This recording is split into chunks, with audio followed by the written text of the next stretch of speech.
Gigi Blankies proudly presents Musings with Steve and Teresa.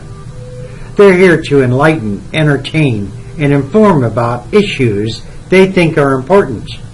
They want people to think about how positive actions make positive people. Their show is captured and linked to YouTube. The programs are listed in the archives of both Blog Talk Radio and YouTube video, and you can watch it as well as listen. Now on with the show. All right, we're November the 13th, 2012, Blog Talk Radio, and the introduction, we have about 30 seconds to showtime. Terry's not with us today. She got the grandchild's cold. Ah, very good. Yeah. I've stayed away from her. Your show will go live in 5 seconds. 4, 3, 2, 1. Log Talk Radio. Hello, everyone. Welcome to Blog Talk Radio. Our show is captured and linked to YouTube. The programs are listed in the archives of both Blog Talk Radio and YouTube video, and you can watch as well as listen.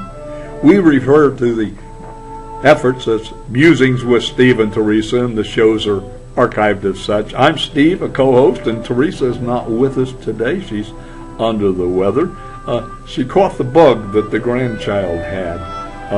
I'm sufficiently separated that I haven't caught it yet. We're here to enlighten, entertain, and inform about issues we think are important. We want people to think about how positive actions make positive people. We're going to talk today a little bit about November, and I found very little humor in the month of November. It is between October and the blustery holiday wonderland of December. But November is one of the 4 months of the Gregorian calendar that has 30 days. November comes from the Latin word novum, N-O-V-E-M, which means 9, and it was originally the 9th month in the Roman calendar. November 1st is celebrated by many Christian churches as All Saints' Day. The birthstone for November is topaz. And, excuse me here, the infamous Berlin Wall began to come down on November 9th, 1989. The first woman police officer began working in Britain on November the 27th, 1914. How about that? On November the 5th, 1935, Parker Brothers introduced the game Monopoly to the world. And you can still get it now at Christmas time. November the 5th, 1959, the National Football League was formed with 8 teams. The Houston Oilers, the New York Titans, Buffalo Bills, Boston Patriots, Los Angeles Chargers, Dallas, Texas, Oakland Raiders, and the Denver Broncos. If you notice, about half of those have been moved to other cities. On November the 13th, 1952, the first press-on fingernails were sold. On November the 22nd, 1957, Simon and Garfunkel performed on the American Bandstand, and the show called them Tom and Jerry. Bet you didn't know that one. November the 18th, 1963, Bell Telephone Company introduced public the push-button telephone. Flower that represents November is the chrysanthemum. And the President of the United States, John F. Kennedy, was assassinated in November in Dallas, Texas. The World War ended on the 11th hour of the 11th day of the 11th month of 1918. The armistice of the Great War was declared between the Allied nations and Germany. The killing stopped. An armistice is a temporary cessation of hostilities. The end of the war was negotiated over the next few months by both sides with no more bloodshed. We know it as the First World War. Beginning the following year, in 1919, November the 11th became a legal federal holiday in the United States and was officially commemorated as Armistice Day in 1938.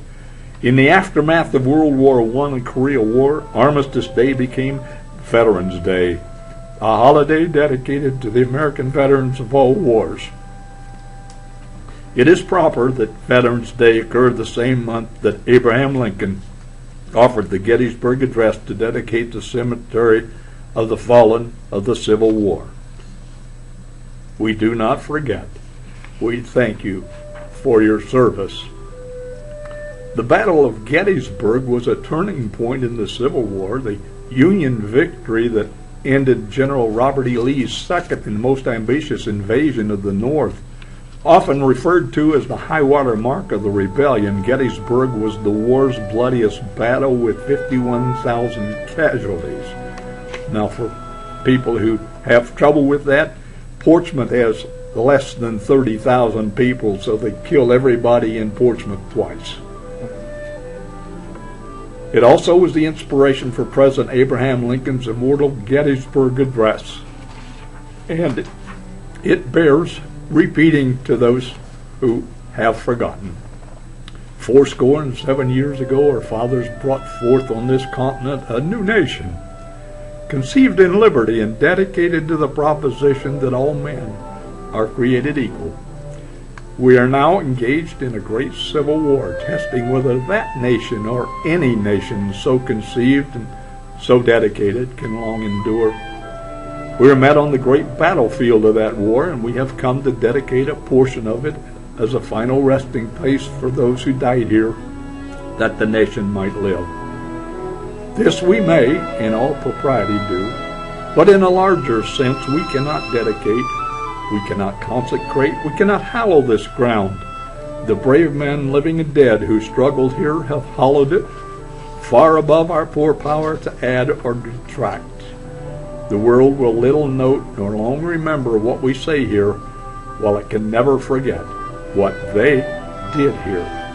It is rather for us, the living, we here be dedicated to the great task remaining before us. From these honored dead we take increased devotion to that cause for which they here gave the last full measure of devotion, that we here highly resolve these dead shall not have died in vain, that the nation shall have a new birth of freedom, and that the government of the people, by the people, and for the people, shall not perish from the earth. I dare you to read it without breaking up. That's silly. Okay, Thanksgiving. It's Turkey Day, and we need to break the feeling here. I need to recover. A turkey's lament. When I was a young turkey, new to the coop, my brother Mike took me out on the stoop, and he sat me down, and he spoke real low, and he told me there was something that I had to know. And he took his look and his tone, I will always remember, when he told me of the horrors of black November. Come about August, now listen to me, each day you'll be thick, where once you were thin, and you'll grow a big rubbery thing under your chin, and when one morning, when you're warm in your bed, in'll burst the farmer's wife and hack off your head. Then she'll pluck out all your feathers so you're bald and pink, and scoop out your insides and leave you lying in the sink. And then comes the worst part, he said, not bluffing. She'll spread your cheeks and pack your rear with stuffing. Well, the rest of his words were too grim to repeat. I sat on the stoop like a winged piece of meat, and decided on the spot to avoid being cooked, I'd have to lay low and remain overlooked. I began a new diet of nuts and granola, high roughage salads, juice, and diet cola. And as they ate pastries, chocolates, and crepes, I stayed in my room doing Jane Fonda tapes. I maintained my weight at 2.5 pounds and tried not to notice when the bigger birds laughed. But 'Twas I who was laughing under my breath as they chomped and they chewed and ever closer to death. And sure enough, then black November rolled around. I was the last turkey left in the entire compound. So now I'm the pet in the farmer's wife's lap. I haven't a worry, so I eat and I nap. And she held me today while sewing and humming and smiled at me and said, Christmas is coming. Try that. So what is Thanksgiving? Thanksgiving is celebrated on the fourth Thursday of November in the United States, and in Canada it's celebrated on the second Monday in October.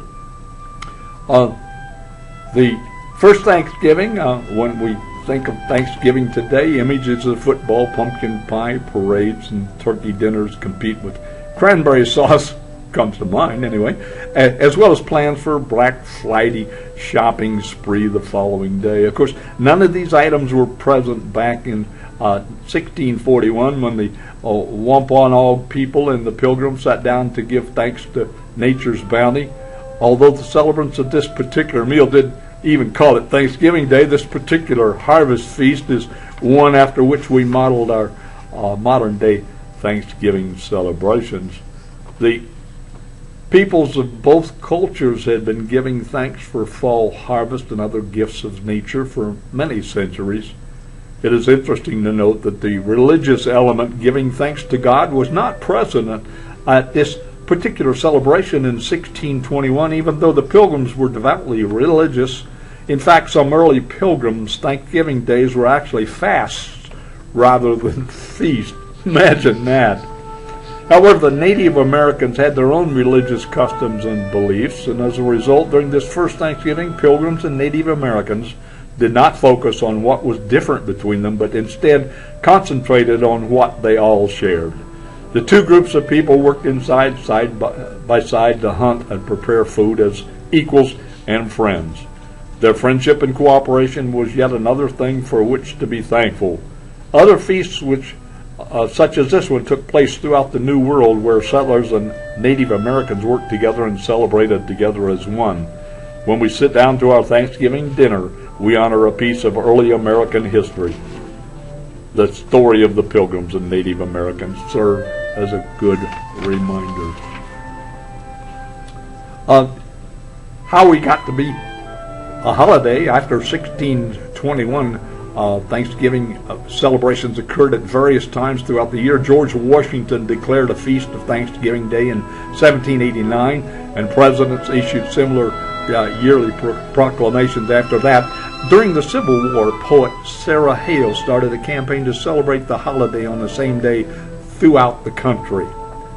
The President Abraham Lincoln sought to it as a way to unite the country, and in 1863, he proclaimed a national Thanksgiving celebration on the last Thursday in November.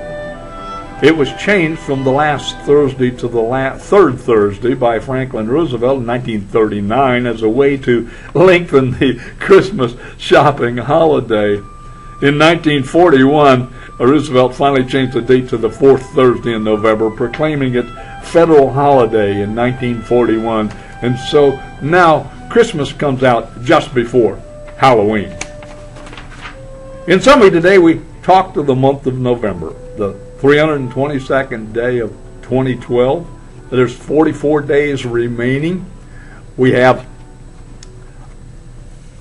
adventures to do in the coming year. In our mission on these Blog Talk radio presentations is to stimulate your thinking, prod your mind into new channels, pump up your interest in life, rebuild your enthusiasm, and whether you're pro or con, we insist that you join us as we investigate, evaluate, and participate. Be part of the solution, not part of the problem. We want to thank you for listening to our broadcast today. We will return our continuing viewpoints next Tuesday at 2 p.m. November the 20th, where we'll discuss more changing times in the holiday season.